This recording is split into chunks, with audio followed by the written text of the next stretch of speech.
ये है talks news network और आप देख रहे हैं पॉलिटॉक्स, राजनीति का कच्चा चिट्ठा।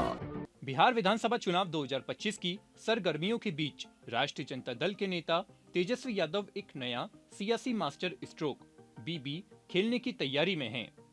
बीबी का मतलब है स्वर्ण समुदाय, जिसमें खास तौर पर ब्राह्मण और भूमिहार आते हैं। पार्टी इस बार बड़ी संख्या में ब्राह्मण और भूमिहार समुदाय से आने वाले प्रत्याशियों को मैदान में उतारने की तैयारी में है। अब तक परंपरागत रूप से मुस्लिम यादव समीकरण पर निर्भर राजद इस बार रणनीति में नया परिवर्तन करने की सोच रही है, जो पार्टी को एक नई सामाजिक पहचान देने का भी प्रयास कहा जा रहा है। दरअसल बिहार में महागठबंधन की वोटर अधिकार यात्रा में उमड़ रही भीड़ और बदलते सामाजिक समीकरणों को देखते हुए राजद ने इस बार अपने टिकट वितरण में सवर्ण चेहरों को प्रमुखता से शामिल करने का फैसला किया है। अनुमान है कि पार्टी अपने कोटे की सीटों में से कम 5-6 भूमिहार और इतनी ही संख्या में ब्राह्मण नेताओं को टिकट दे सकती है। यह कदम राष्ट्रीय जनतांत्रिक गठबंधन के पारंपरिक वोट बैंक में सेंध लगाने की कोशिश भी है, क्योंकि सवर्ण हमेशा से भारतीय जनता पार्टी का परंपरागत वोट बैंक रहा है। ऐसे में तेजस्वी यादव की अगुवाई में पार्टी ने इस बार सामाजिक संतुलन साधने की रणनीति अपनाई है।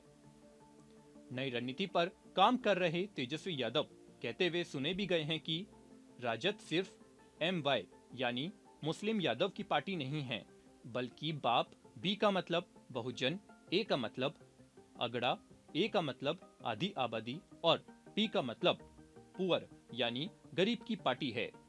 हालांकि बिहार में मुस्लिम और यादव को जोड़कर लालू ने एक नया समीकरण बनाया था और सालों तक प्रदेश की सत्ता पर एक छत्र राज किया था। ऐसे में पार्टी के लिए भूमिहार और ब्राह्मण समुदायों को लुभाना आसान नहीं है।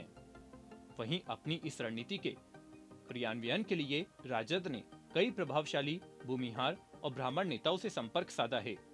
इसमें कुछ पूर्व नौकरशाह भी शामिल है, जिनका अपने क्षेत्रों में अच्छा खासा प्रभाव है। बिहार की सियासत में हाल के वर्षों में रिटायर्ड नौकरशाहों की भागीदारी बढ़ी है। कई पूर्व IAS और IPS अधिकारी विभिन्न दलों, खासकर प्रशांत किशोर की जन स्वराज, BJP और JDU में शामिल हो रहे हैं। ऐसे में राजद भी इस बहती गंगा में हाथ धोना चाहती है। 2023 के तमिलनाडु कैडर के वरिष्ठ IPS डॉक्टर करुणा सागर ने हाल में राजद ज्वाइन की है। सागर भूमिहार जाति से आते हैं। एक पूर्व CRPF DG को गेर या लखीसराय से टिकट देने की चर्चा है। कुछ अन्य रिटायर्ड IAS और IPS अधिकारियों से भी बातचीत चल रही है, जिनका अपने क्षेत्रों में प्रभाव है। हालांकि अभी इसकी आधिकारिक पुष्टि नहीं हुई है। तो वहीं जिस तरह से तेजस्वी यादव के नेतृत्व में पार्टी ने प्रभावशाली भूमिहार और ब्राह्मण नेताओं को टिकट देने की योजना बनाई है, यह बताता है कि वह इस समुदाय को कितना महत्व देने वाले हैं। माना जा रहा है कि आगामी चुनाव में ब्राह्मण समुदाय से कुछ नए चेहरों जैसे सामाजिक कार्यकर्ताओं और स्थानीय स्तर पर प्रभावशाली नेताओं को मौका मिल सकता है। पार्टी का फोकस ऐसे उम्मीदवारों पर है जो न केवल समुदाय में प्रभाव रखते हों, बल्कि क्षेत्रीय स्तर पर भी वोट जुटा सके।